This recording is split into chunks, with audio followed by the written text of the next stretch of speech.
La Deporteca del Verano, con Natalia Freire.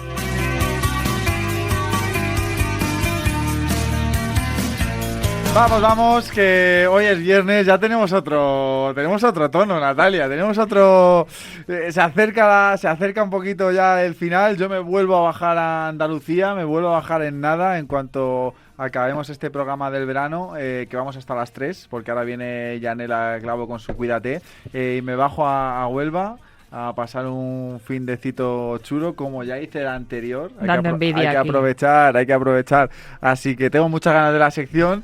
Y sentimientos encontrados. Quiero que acabe rápido para poder irte. Para poder irme. Pero por otro lado estás deseando escucharlo. Y por otro lado estoy deseando escucharte, sí, eso es. Así que ¿de qué vamos a hablar hoy, Natalia Freire? Bueno, pues hemos hablado de Robin Friday el miércoles, el jueves de Tonya Harding, Deportistas Malditos. Pues he decidido que para cerrar la semana y cerrar este ciclo de secciones de Deportistas Malditos, pues hablemos de músicos malditos.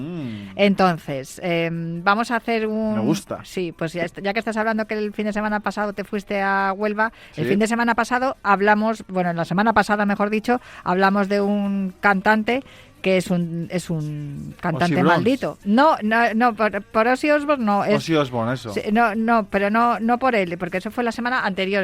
Se pasa la semana muy rápido, Sergio. Yo ya no sé ni en qué día digo, ya te lo dije ayer, Natalia. Pero estuvimos hablando de Maradona y estuvimos hablando de la canción del Potro Rodrigo. La de La mano de Dios. Pero hoy quiero que escuches la canción Un largo camino al cielo. Al cielo. ¿Cómo se nota también ya, la Los viernes estamos más relajados. Venga, vamos a hacerlo otra vez. Un largo camino al cielo. Casi me sale el ciego. Del Potro Rodrigo, un largo camino al cielo. A ver. Me gusta, Yo sé que a ti todo lo que te suena argentino te va. Les digo, bueno, vamos a empezar con esto y ya empezamos con buen pie. Ya se me van las manos, Para vos, Alejandro. Para vos. Alejandro. Yo lo mirado en el cielo. Gracias por haber sido cordobés y cuartetero. Cordobés y cuartetero, ahora te cuento. Espera, que quiero que escuches el principio de esta canción. Perdón por no poder defenderte. Sin ti todo será diferente. Te vas y no se puede explicar. Que tengo en casa un traje sin estrenar. Seguro ser el más criticado por muchas cosas que hemos pasado. Yo sé que pronto nos veremos para hablar de Racing, de Nueva Italia, de Charly García, y juntos salir a fumar y mirarlos desde arriba.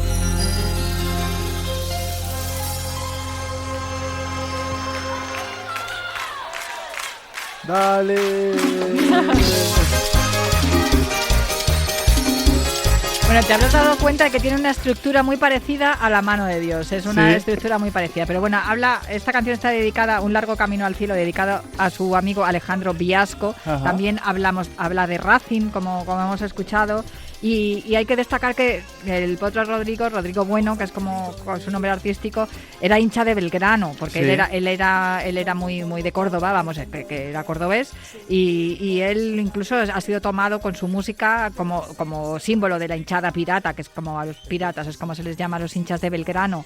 El caso es que Rodrigo Bueno vuelve otra vez a esta sección de la Deporteca, no por La mano de Dios, que la vamos a poder escuchar también para comprobar lo de la estructura musical, sino porque él era cuartetero. Y cuartetero es un estilo folclórico musical típico de Córdoba, que tiene una similitud muy cercana con la cumbia, como de hecho está dentro de lo que es la cumbia, pero es un género folclórico originario de Córdoba, y así, bueno, pues él es el máximo exponente, ¿no?, del cuarteto, que es como se llama este estilo, este género musical, y por eso dice cuartetero en la canción. El caso es que es un músico maldito, y lo destaco como primero porque además es el único de todos los que vamos a escuchar hoy que tiene una relación directa con el fútbol, con el deporte, en este caso con el fútbol, por ser hincha de Belgrano, por haber hecho la canción de La mano de Dios y todo lo demás. Pero es que pertenece al Club de los 27. ¿Sabes cuál es el Club de los 27? El Club de los 27 son aquellos músicos, cantantes, artistas que murieron con 27 años. Vamos a repasar algunos de ellos. ¿Kurt Cobain es uno? Por ejemplo, eso es. Hay más. Te los traigo todos. Venga. Todos bien, no, porque hay unos cuantos. Hay cerca de 30, incluso algunos desconocidos que no... Pero te traigo muchos de ellos, por lo menos los más representativos. El éxito de Rodrigo Bueno fue indiscutible cuando sacó a la luz este género musical, el cuarteto. Él era muy, muy, muy famoso, hizo hits enseguida, además era muy simpático, se teñía el pelo de 1000 colores, sí. Él se codeaba con las estrellas locales, cada día crecía el número de fanáticos que le seguían, sobre todo en Córdoba, pero su fama se extendió a toda Argentina. Además mantuvo algunos romances así muy conocidos, por ejemplo con una vedette, Marisa Bali, que también protagonizó un vídeo de Rodrigo Bueno, La chica del ascensor se llamaba. Pero tuvo también una relación con Patricia Pacheco y de ahí nació su hijo Ramiro. En el año 2000, en la cima de la fama, ofreció 13 recitales en el Luna Park, siendo un éxito total de público. Park, ¿eh? Sí. Un éxito total de público. En uno de esos recitales se estrenó la canción que le dio la fama mundial, porque ahí ya trascendió a todo el planeta, La mano de Dios. Se convirtió, la que escuchamos la semana pasada, en el especial de Maradona. Pero él nunca pudo grabar esta versión en tema de estudio, no pudo hacerlo porque murió. ¿Qué pasó? Ahora te lo cuento. Pero por eso siempre que escuchamos la canción de La mano de Dios, es la grabación de uno de esos recitales que él ofreció en el año 2000 en el Luna Park. No existe una versión de estudio de La mano de Dios, no. Entonces, en febrero del año 2000 le pidió a su cuñado Alejandro Romero, porque por entonces salía con su hermana, que le escribiera una canción para el repertorio de su nuevo disco. Y este chico pues empezó a escribir una canción y le salió una canción de Maradona, y la canción de Maradona que todos conocemos, que igual incluso hasta podemos escucharla pues después ahora. A ver que la ponga Bene. Aunque la podemos cantar. En una villa nació. Yo la puedo cantar mientras Bene la busca. La mano de Dios se llama. Bene, la tienes ahí, es la segunda en la lista. En una villa nació. ¿Ves cómo se escucha? Se escucha en directo, porque está en directo. No existe grabación de estudio, no se llegó a grabar. No hubo tiempo para grabarla, porque murió Rodrigo Bueno antes. Pero esta canción no la escribe él, la escribe su entonces cuñado. Alejandro Romero, hemos dicho. Sí. Hermano de su exnovia, la señora Romero. Sí, pues creo que no sé si se llama el Alejandro o se llama Alejandra la novia. Creo que se llamaba Alejandra la novia y yo no me acuerdo del nombre, ahora te lo busco. A ver. A la humilde expresión, enfrentar la adversidad, con afán de ganarse a cada paso la vida. En un potrero forjó una zurda inmortal, con experiencia, sedienta ambición de llegar de cebollita. Soñaba jugar un mundial y consagrarse en primera. Tal vez jugando pudiera a su familia ayudar. ¡Grande Diego! No estáis teniendo un déjà vu, es que estamos escuchando la canción otra vez. Pues ya hace sintonía del programa. Pues sí, porque ya escuchaba la semana pasada y digo, me voy a repetir como el ajo, pero es que hay que contarlo. Romero cuenta que se dio cuenta de que la letra era para Diego Maradona una vez que empezó a escribirla. O sea, dijo, joder, esto que me está saliendo le va perfecto a Diego. Y él ignoraba que el Potro Rodrigo estaba ya escribiendo una canción para Maradona. ¿Ah, sí? Entonces, cuando se leyó en una nota, como dicen los argentinos, en una entrevista que le habían hecho a Rodrigo, que estaba escribiendo una canción para Maradona, le dijo, tío, es que la canción que te he escrito yo, que me habías pedido que te escribiera, me ha salido para Maradona también, casualidades de la vida. Y cuando se la cantó, dijo, a la porra la mía, me quedo con la tuya, Alejandro. Y se quedó con la canción del cuñado y desterró la que él tenía escrita, porque dijo, esta es la mejor canción para Maradona, la van a cantar todos, esto te va a abrir puertas, lo vas a conocer al Diego. Eso sí, me cagaste, este va a ser mi último éxito, le dijo a su cuñado. Mira tú que fue su último éxito. Fue su último éxito porque poco tiempo después Se estrenó la canción en estos recitales que te digo de Luna Park en directo. Ya te digo que bueno, el propio Maradona reconoció que era su canción favorita de todas las que le habían compuesto hasta ese momento. Y además pues se convirtió en un himno, ¿no? Porque lo conocemos todos, a nivel planetario, todo el mundo. Pero esto que él le pide que haga la canción en febrero, y en junio, el 23 de junio de 2000, Rodrigo estaba cenando en un restaurante junto a su expareja Patricia Pacheco y al pequeño Ramiro, el hijo de ambos. Estaba también Fernando Olmedo, hijo del cómico Alberto Olmedo, a quien invitó a que lo acompañara en los shows que debía brindar durante la madrugada del 24 de junio. Y a la altura de la localidad de Berasategui, la camioneta que conducía el propio Rodrigo rozó a otro vehículo, perdió el control, se estrelló contra una barra de contención y debido al impacto salió Rodrigo disparado por la ventana y cayó en medio del camino donde fallecería. En el choque también murió Fernando Olmedo, hijo de Alberto Olmedo, el famoso cómico, y su exmujer Patricia Pacheco, el pequeño Ramiro de 4 añitos, el músico Jorge Moreno y el locutor Alberto Pereira solo sufrieron heridas leves. Pero, claro, nos quedamos en el Potro Rodrigo. A todo esto, sus palabras fueron premonitorias, porque dijo, este va a ser mi último éxito. Y lo has hecho tú, tío, vaya canción tan bonita que te ha salido. Y efectivamente, fue su último éxito porque no dio tiempo ni que escribiera el cuñado otro éxito, ni que lo escribiera el propio Rodrigo. Sí, muchas veces ten cuidado con las cosas que dices, que igual se cumplen. No vamos a decir que este va a ser nuestro último día, ¿no? No, vamos a decir que este va a ser el último programa de la semana, que es evidente que va a ser así. El último programa de la semana, punto. Lo dejamos así, puntualicemos. Aquí para jugar con el diablo, porque todos estos, hablando del diablo, mira, a ver, el siguiente. Que pase el siguiente, venga. El siguiente, dejamos aquí a Rodrigo y los siguientes ya no tienen vínculo con el deporte, pero a mí me parece que de alguna manera los artistas, los músicos, tienen mucho que ver con los grandes deportistas, porque son aclamados, admirados, deseados por el mundo, porque te hacen sentir algunas cosas que no te hacen sentir en otros ámbitos de la vida. Tanto la música como el deporte, pues coincido. Los músicos y los deportes son los nuevos los héroes de nuestro tiempo, ¿no? Antes eran los guerreros y tal, pues los héroes de nuestro tiempo, o aquellos que nos inspiran, que nos hacen sentir y nos hacen vibrar, pues o bien son los deportistas o bien son los músicos. Te voy a hablar, ya que hemos hablado del diablo, de Robert Johnson. Robert Johnson, de fondo está sonando Me and the Devil Blues. Qué pena que no esté hoy por aquí Luis Beamut. Porque... No lo conozco yo, bueno, a Luis Beamut sí, lógicamente, Hombre, y lo quiero. Celebro que no le conozcas porque nació en 1911. O sea, si le conocieras tú también habrías hecho un pacto con el diablo porque serías inmortal. Y lo mismo estaríamos aquí, no sería posible porque estaríamos aquí con un ser del inframundo. No es el caso.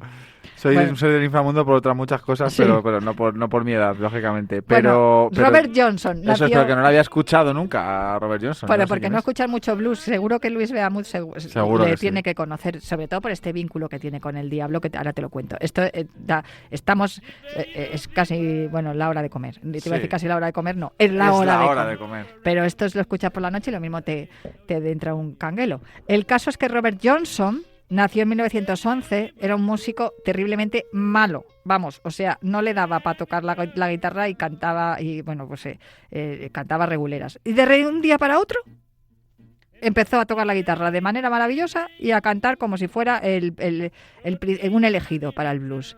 Él mismo alimentó la teoría de que una noche en un cruce de carreteras entre la 69 y la 49... Esperó a la medianoche e invocó al diablo con una oración que aprendió de un viejo esclavo y le pidió una sola cosa: tocar el blues como nunca nadie lo hizo. Y que el diablo le concedió el deseo. La gente no podía creer que Johnson tocara de un día para otro la guitarra de forma mágica, apoyando los dedos en las cuerdas prácticamente sin moverlas. Y él incluso... hizo una canción que se llamaba Crossroad Blues, el blues del cruce de carreteras, y esta que estamos escuchando de fondo, Me and the Devil Blues, yo y el blues del diablo. A ver.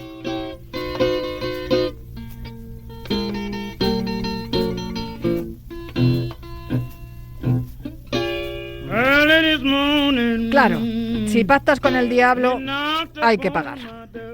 Y en agosto de 1938, una noche cálida, con 27 años, tocó en un local llamado Three Forks, en Greenwood, en Mississippi. Él que además de tocar y cantar el blues como estás escuchando, era un gran conquistador. Esto es algo que suele predominar en todos este tipo de...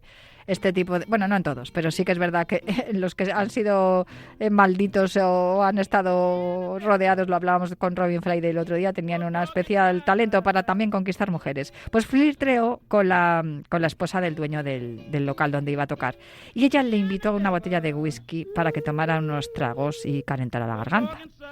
Vete tú a saber si esta mujer era una enviada del diablo, porque tras tocar un par de canciones, el músico se sintió mal, dejó su guitarra, bajó del escenario, salió a la calle y 3 días después lo encontraron muerto, envenenado con estricnina. Pum, pum. Y ahí quedó. A ver. La estricnina, por cierto, me recuerda al nombre de un grupo Veneno para que ratas. formaron, sí, y es el nombre de un grupo que formaron el Canijo de Jerez, al quien yo amo, ya lo sabes, Sí. y Juanito Macandé, al que amaba, ya no tanto. Hicieron un grupo y era así como un rock ahí un poco extraño. También te recomiendo que lo escuches aunque no sea tu target. Sí.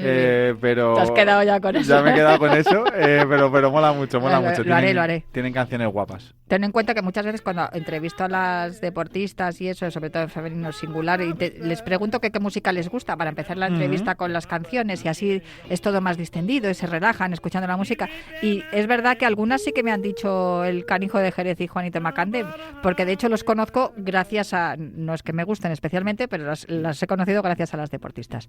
Gracias a la música conocí también la historia de este cantante de blues, Robert Johnson. Y gracias a la vida conocí a los Rolling Stone y este Paint It Black. Este seguro que lo conoces tú también, aunque seas muy joven. Además, esto es sintonía de La Pizarra de Quintana. Ah, sí. Sí. Míralo.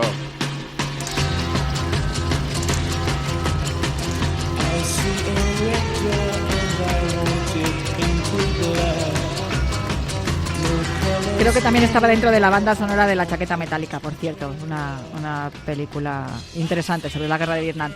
Bueno, Brian Jones, seguro que te suena el nombre, fue fundador de los Rolling Stone. Rolling Stone, que es el primer sencillo de un cantante estadounidense de blues, precisamente. Vamos, ¿ves? Es que está todo hilado.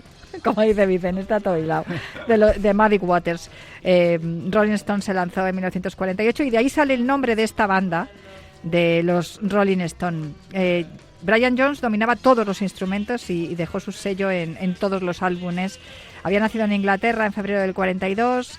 Él era un superdotado de la música. Le gustaba además tocar todo tipo de instrumentos raros: la mandolina, el arpa, el violín, el ukelele, la cítara hindú que se escucha en este tema precisamente, campanas, armónicas, flautas, todo. Pero tenía 2 problemas. Te lo voy a decir.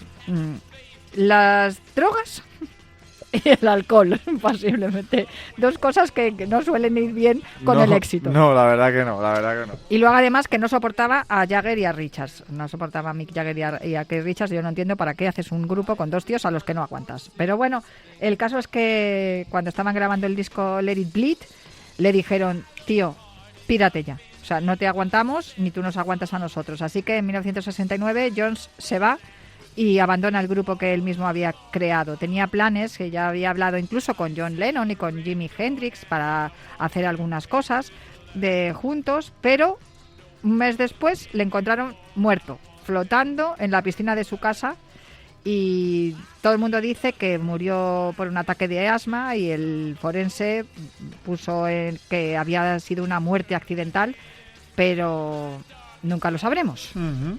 Esto le convierte a Brian, claro, murió con 27 años, a Brian Jones como otro de los músicos malditos del club de los 27. Avanzamos, hemos nombrado a Jimi Hendrix todo el lado. Brian Jones había pensado hacer algo con Jimi Hendrix y Jimi Hendrix, vale, hacemos lo que quieras, pero espérate, no te mueras tan pronto. El caso es que se murió, y Jimi Hendrix, que nació en Seattle, en Estados Unidos, no va a ser el único de Seattle del que hablemos hoy. Ya has nombrado antes a Kurt Cobain. Sí. Nació un 27 de noviembre del 42, posiblemente uno de los mejores guitarristas de la historia del rock y del blues. Las revistas Rolling Stone, Total Guitar y Time lo calificaron como el número 1 de todos los tiempos, por encima de Chuck Berry, B.B. King, Eric Clapton o Jimmy Page, y también de Keith Richards, evidentemente. Y su grupo, The Jimi Hendrix Experience, solo sacó 4 discos, pero 4 discos que le llevaron a lo más alto, fue tocando en festivales como el de Monterrey, el de Woodstock y el de la isla de White, y un gran éxito también en aquella época, sobre todo porque era una época convulsa también en Estados Unidos, y su música enardecía los corazones de muchos jóvenes que se rebelaban ante la situación política y social que había por entonces en Estados Unidos. Bueno, él incluso llegó a tocar la guitarra con los dientes, dicen. Sí, eso. Bueno, yo es que de Jimi Hendrix he escuchado a cada una. He dicho que se drogaba también. Sí, un poquito. Sí, mucho, pero que se drogaba a través del sudor y la cinta y todo el rollo ese que dicen. Sí. No sé cuánto habrá de leyenda y cuánto de verdad. Porque yo no le he visto tocar la guitarra con los dientes. No, yo tampoco he visto imágenes, pero eso es lo que dicen. El 18 de septiembre de 1970 fue una fiesta en Londres. Uh-huh. Su novia le sacó borracho de allí, le llevó a dormir a un hotel, y él tuvo la idea de pues, tomar 9 pastillas para dormir, porque no sé qué se habría tomado, pero no podía dormir. Se desmayó y murió al aspirar su propio vómito. Hay varias teorías que explican que esto no fue así, que ocurrieron otras cosas, que Hendrix no estaba muerto cuando llegó el grupo médico al hotel, que fue cuando le llevaban a la camilla cuando vomitó y el médico que le atendía o el auxiliar no le supo atender bien y por eso murió. Algunos incluso decían que su propio manager, que le iba a despedir, le dio las pastillas para que acabara muriendo. En fin, hay muchas teorías. Lo que está claro es que en septiembre de 1970 nos quedamos sin Jimi Hendrix. Uh-huh. Por aquella época Jimi Hendrix era muy, muy, muy amigo de una mujer. Tenía que haber mujeres también dentro de los músicos malditos, de Janis Joplin. A ver, Janis Joplin. Más country, ¿no? Ahí un poquito, ¿no? Espera que cambie Janis Joplin. Este sigue siendo Jimi Hendrix.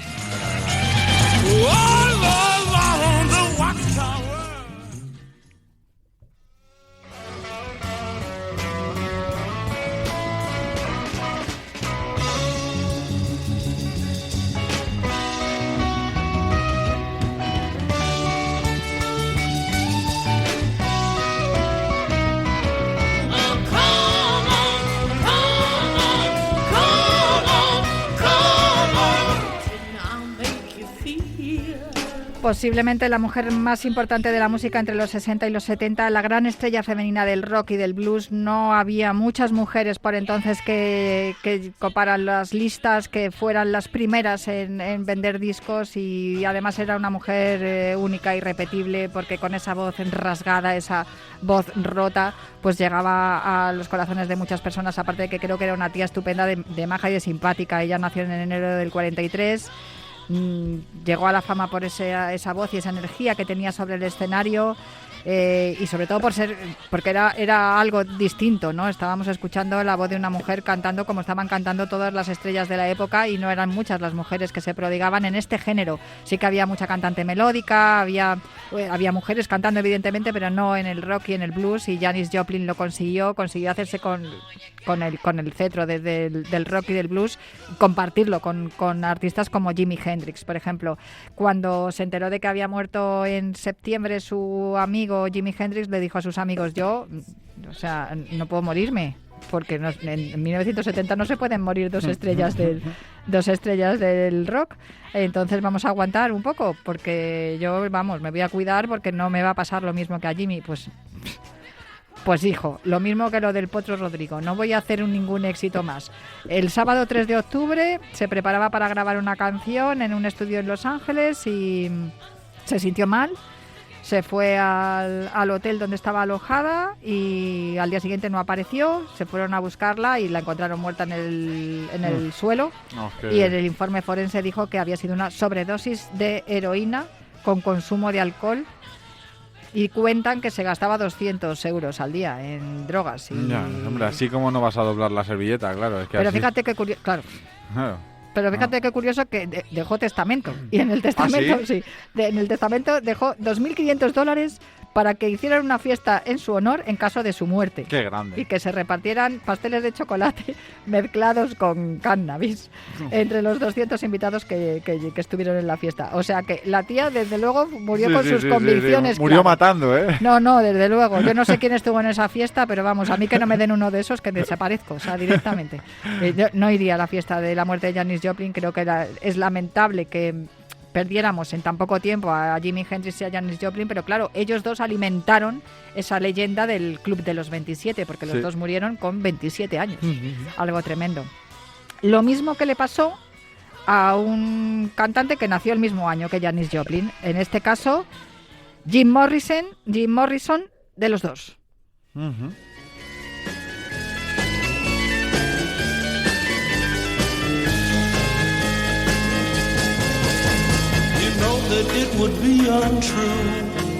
Jim Morrison, yo estuve enamorada de su imagen toda mi adolescencia. O sea, y luego cuando vi la película de los Doors que protagonizó Val Kilmer, me enamoré de Val Kilmer del tirón. O sea, algo maravilloso. Pero es que posiblemente Jim Morrison fue uno de los artistas más carismáticos de la historia porque tenía un físico espectacular.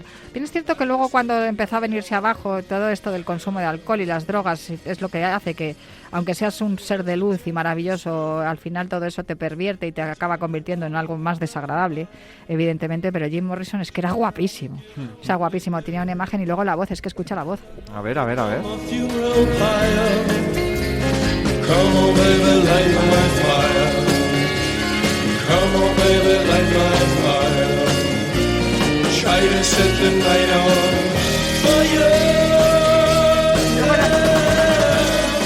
Era un tío rodeado de misterio, o sea, no se le veía muy... Es que hasta su apariencia tiene aura, ¿eh? Bueno, es que era maravilloso. Sí. Jim Morrison, ya te digo, seguramente que habrías visto camisetas con la cara de Jim Morrison, así, bueno, él... Sí, pero de ahí le conocía yo, no le había visto... Como a los Ramones con la camiseta de los Ramones. Efectivamente, no había visto fotos de él, pelazo, rasgos muy marcaditos, sí señor. Sí, bueno, y además que cantaba muy bien. Se parece a mí un poco, ¿eh? Sí, vamos. Te falta el pelo rizado, Pero es verdad que ese consumo...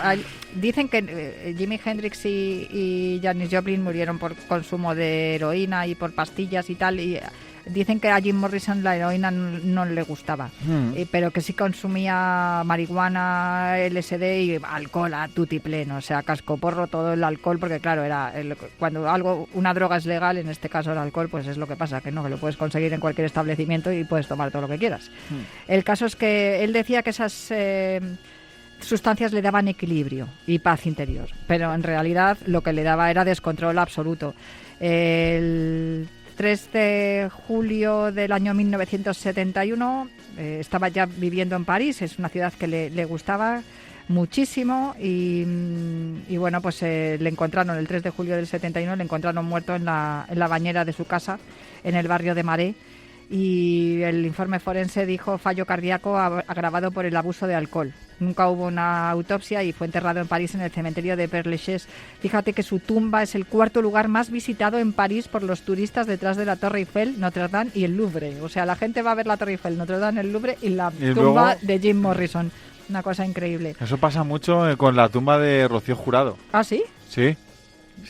Joder, yo he ido nuestra a la tumba Jim de Morrison. Y a la de Camarón también he ido. Y se pone un montón de gente allí y la verdad que iba a decir está chulo. No sé cómo decirlo, pero es sí, emocionante. Es emocionante, sí, esa es la palabra. Y va mucha gente allí y va mucha gente que sabe cantar y que sabe palmear y tal, y se montan buenas ahí en la tumba de Camarón y de la Jurado. Pues claro, como las juergas que se montarían en vida. Sí. ¿Ves? Un poco como lo de Janis Joplin. Cuando me muera lo celebráis. Pues eso es. A mí eso me mola. O sea, cuando yo me muera también que lo celebren, pero no con pasteles de cannabis, por favor. Yo que no lo celebren porque a mí me gustaría estar en la celebración y si no estoy, pues que no esté nadie. Yo soy así de vinagre. Depende de tus creencias, igual estás. Nunca se sabe. Sí. Bueno, vamos a avanzar porque Venga, sí, porque si no, no acabamos nunca y son muchos todavía. A la muerte de Jim Morrison también le rodea una hora de misterio, pero bueno, como ya se ha quedado ahí, no hubo autopsia ni nada, pues nada, el Club de los 27, igual que Kurt Cobain. Kurt Cobain, nacido en febrero en el 67 en Aberdeen, en Estados Unidos, Ellos, Chris Novoselic y Dave Grohl, le conocerás, el cantante de los Foo Fighters, formaron la banda Nirvana, llegaron al estrellato con el álbum Nevermind y con este tema que suena de fondo, Smell Like a Teen Spirit, que además yo me leí un libro sobre las Riot Girls y creo que esta canción recibe su nombre gracias a una pintada que hicieron en unas fiestas universitarias donde estaba Kurt Cobain y alguien escribió Kurt huele igual que un espíritu adolescente y de ahí nació esa canción. Bueno, él, con todo el éxito que tuvo, no era feliz. Tenía tendencia a la depresión, le molestaba ser tan conocido, no soportaba a los fans en el sentido de que, o sea, me agobiáis. Otro vinagre, vamos. Yo los vi en directo a Nirvana en el Palacio de los Deportes y recuerdo pensar, están pintados porque no se mueven, o sea, era la viva imagen del showgaze, este estilo musical que se llama así, porque es como que los Kurt Cobain, Sí. Joder, clavadito, ¿Eres clavadito? Me estoy enseñando a Natalia Freire una foto de mis épocas mozas, 16 de febrero de 2019, a las 11 de la noche. Este era yo con pelo largo. Qué pena que no podamos mostrarla en clavadito YouTube. A Kurt Pero Cobain. sí, claro, a mí como se me pone rubito así el pelo y tal, pues... Bueno, sí, por lo menos no, físicamente, porque no tiene nada que ver con ella, te digo. No, Dios me libre. Él, pues nada, empezó a darle a la heroína, los tranquilizantes, lo típico en el Club de los 27, alcohol y drogas. Entonces, bueno, en marzo de 1994, después de un recital de Nirvana en Alemania, los médicos le diagnosticaron bronquitis, se fue a Roma para que le trataran, había sufrido, bueno, pues de todo. Estaba casado con Courtney Love, por cierto, la cantante de Hole, y bueno, pues le dijeron que no es que tuviera bronquitis, es que había intentado suicidarse. De ahí que ya empezara a rodearle la fama de que era un artista suicida, que no era feliz. ¿Qué le pasa a Kurt Cobain? Decía la gente que si Courtney Love estaba dándole mala vida, que él no era feliz, pero es verdad que habían tenido una hija. Y pues en teoría era lo que le había hecho feliz. La propia Courtney Love contó que él estaba tan depresivo que el último disco de Nirvana quería que se llamara, el que estaban trabajando, Me odio a mí mismo y quiero morir. De hecho, se grabó esa canción, una demo, I Hate Myself and I Want to Die, que se incluyó, la tenemos aquí, la podemos escuchar de fondo si quieres, Bene. Se incluyó en una edición deluxe del año 2013, de una edición deluxe de uno de los álbumes de Nirvana, de los 3 que hicieron, In Utero. Y lo cierto es que I Hate Myself, I Want to Die ya te hacía pensar o presagiar que desde luego no tenía mucho futuro Kurt Cobain. De hecho, este primer intento de suicidio que denunció Courtney Love no creo que no fue el único. El 8 de abril de 1994 apareció su cuerpo sin vida en la habitación que había encima de su garaje. Había dejado una nota: por favor, Courtney, sigue adelante, por Frances, por su vida, que va a ser mucho más feliz sin mí, los quiero. Frances, por cierto, aquí sí que hay una conexión deportiva. Mira, Frances Bean Cobain, su padrino es Michael Stipe de los REM y Drew Barrymore, la actriz, es la madrina. Ella, bueno, se quedó sola con su madre y vio recaídas también, porque la madre tampoco, digamos, que era un dechado de virtudes. El caso es que Frances Bean Cobain, que tuvo varios romances, al final acabó casándose en 2023 con Riley Hawk, que es hijo del skateboarder Tony Hawk, con lo cual sí, el hijo de Tony Hawk se casó con la hija de Kurt Cobain y en septiembre del 24 tuvieron su primer hijo, Ronin Walker Cobain Hawk. Y oye, pues mira qué bien, por lo menos yo creo que Frances Bean, que significa judía, por cierto, ¿sí? Porque la llamaron Bean porque cuando Kurt Cobain vio la ecografía, dijo, parece una judía, y por eso la llamaron Frances Bean. Qué tía más maja. Pues fíjate tú, después de las que ha tenido que pasar esa niña en su niñez, ahora es feliz junto con el hijo de un skater famoso, y me imagino que llevará una vida mucho más organizada que la de sus padres. El caso es que Kurt Cobain también forma parte del Club de los 27, como forma parte del Club de los 27 una mujer a la que yo amo y adoro, aunque qué desperdicio de verdad de vida, Amy Winehouse. Sí.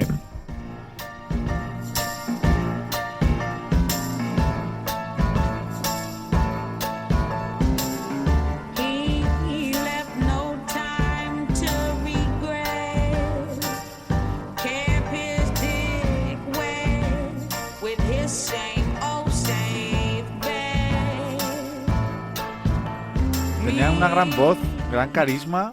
Maravillosa. Reunía muchas cosas, ¿no? Para ser una artista total, incluido pues este aura, ¿no? Que tenía un poco la mala vida que llevaba Amy. Que aunque está mal decirlo, pues también yo creo que la hacía especial, ¿no? Le hacía que la gente la siguiera un poco también por eso, ¿no?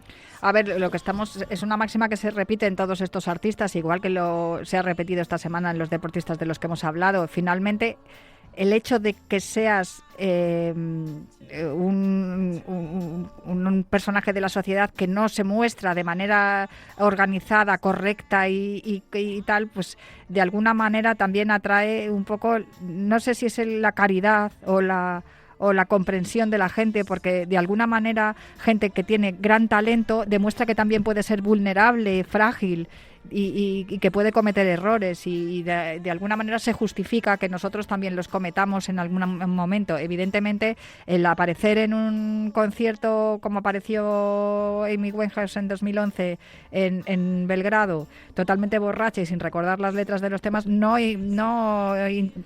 digamos que no es bueno para tu fama como artista y como persona, pero sí que es verdad que genera una palabra que yo creo que muchas veces no tenemos porque somos muy crueles, y es compasión. Al final uno acaba compadeciéndose de esa persona que lo tiene todo, que tiene un talento, tiene una voz maravillosa, que ha ganado 5 Grammys, que está tocada por la estrella, por la mano de Dios si quieres, y sin embargo no es capaz de mantenerlo y se muestra esa fragilidad y esa debilidad, ¿no?, que tiene el ser humano. De alguna manera yo creo que con Amy Winehouse no nos sorprendió que la encontraran muerta el 23 de julio de 2011 con tan solo 27 años en su apartamento de Londres, pero sí que nos conmovió el hecho de que una mujer tan joven y con tanto futuro no fuera capaz de mantenerse ebria. Totalmente. O sea, sobria, que se mantenía. Ebria sí que se mantenía. Te he entendido. De mantenerse sobria y poder llevar a cabo pues una carrera musical que hubiese sido larguísima, porque talento desde luego tenía para ello. Me sobra. Te voy a hablar de algunos más, por ejemplo, pero ya solamente acabando con una canción, Going Up the Country de los Canned Heat. Canned Heat, el grupo que le da aquí, bueno, vamos a hablar de una película, The Blind Side, la película que habla de la historia de Michael Oyer, el jugador de fútbol americano de los Ravens, que ganó un anillo de la Super Bowl con los Ravens precisamente, porque quiero hablarte de Alan Christie Wilson, que es apodado como de el búho ciego. Era el cantante y guitarrista de este grupo, Canned Heat, grabó 19 discos, actuó en Woodstock y murió en 1970 en Boston por sobredosis, aunque no se tiene muy claro si fue en suicidio o qué. También murió con 27 años. Dave Alexander, fundador de la banda The Stooges, la banda de Iggy Pop, que Iggy Pop sigue dando conciertos, está en plena forma, ¿ves? Ese se ha cuidado, no ha parado de hacer ejercicio y está. Pero Dave Alexander murió a causa de un edema pulmonar en 1975, ya te digo, fundador de la banda de punk The Stooges. Nuestra Cecilia, que ella murió en un accidente de tráfico, se estrelló su coche contra un carro de bueyes y desde luego murió en el acto. Pete de Freitas, el batería de los Echo and the Bunnymen, que falleció en 1989 en un accidente de moto. O Mia Catherine Zapata, que fundó la banda de punk The Gits y que hizo una gira por Estados Unidos. Su cuerpo fue hallado, bueno, es que fue tremenda, fue estrangulada y violada. No sabemos si el asesino que está cumpliendo condena, que se identificó una década más tarde gracias a un examen de ADN, habrá terminado su condena. Yo, cuando hacen esto a una mujer y más a un artista, desde luego me gustaría que no salieran nunca, pero esta es una opinión personal. Sí. Kristen Marie Plath, la bajista de la banda Hole, en la que trabajaba Courtney Love, hemos hablado de ella, la esposa de Kurt Cobain, pues también murió de una sobredosis, fue encontrada muerta en su bañera, una sobredosis de heroína, también con 27 años. Y por último, te voy a hablar de los Manic Street Preachers y si quieres nos despedimos con su canción, claro, Motorcycle Emptiness de Manic Street Preachers. El caso de Richard James Edwards es sin duda una de las más enigmáticas de todas las muertes de artistas famosos, porque no se sabe si está muerto, para empezar. Nació en Gales en el 67, se convirtió en un guitarrista y compositor de esta banda, Manic Street Preachers. Tenía anorexia y alcoholismo, llegó hasta autoflagelarse muchas veces, ingresó en un psiquiátrico y en 1995, con 27 años, desapareció, se esfumó. Y a partir del 1 de febrero de ese año, del 95, nadie le vio. Se encontró su vehículo el 7 de febrero y una multa para ese vehículo también en ese mes. Pero nadie sabe, algunos dijeron que se había arrojado desde el puente Stephen Bridge al río Wye, al norte de Bristol, pero es que su cuerpo nunca fue encontrado y fue dado por muerto oficialmente en 2008 con la edad de 27 años. Así que con esta muerte sin resolver del Club de los 27 me despido esta semana. Me despido hoy, esta semana, y te dejo irte a Huelva. Pues sí, mira, que ya tengo ganitas. Me ha gustado muchas Muchos canciones. Muertos. Sí, hemos hablado de muertos y yo voy a coger un tren ahora. Espero que no descarrile. ¿Tienes 27? No, ya quisiera yo. Tengo alguno más. Ya los has pasado. Entonces Alguno puedes más. estar tranquilo porque hemos hablado del Club de los 27. Es verdad, los es artistas verdad. que murieron con 27 años. Pues eso, los club de los 27, si tienes tú 27 y nos vas escuchando, tranquilo, no pasa nada. Estos es que Si no eres músico tampoco claro, pasa es que nada. estos estaban muy locos. problema es ser Venga, músico. que me voy, que ya está Yanela Clavo por aquí, su Cuídate. Gracias, Natalia. Un placer. La Semana que viene, sí. más y mejor. Sí. Creo que ya la última conmigo aquí presentando. Así que haremos algo especial seguro. A vosotros, gracias por escucharnos una semana más. El lunes más y mejor. Ahora os dejo con la pizarra de Don Miguel Quintana, Don Adrián Blanco. Nos dejas con Cuídate. Con el Cuídate. Madre mía, fíjate las prisas que estoy, que ya me quiero ir. Te dejo con Yanela luego con Miguel y con Adrián, después con el marcador, después con el programa de la noche. O sea que hay un montón de cosas, un montón de cositas que te vamos a contar. Yo me voy, que ya me estoy hasta liando. Venga, os dejo con Yanela el lunes. He dicho yo mañana más, no, el lunes a las 12 aquí, como siempre, el programa del verano. Chao, buen fin de semana.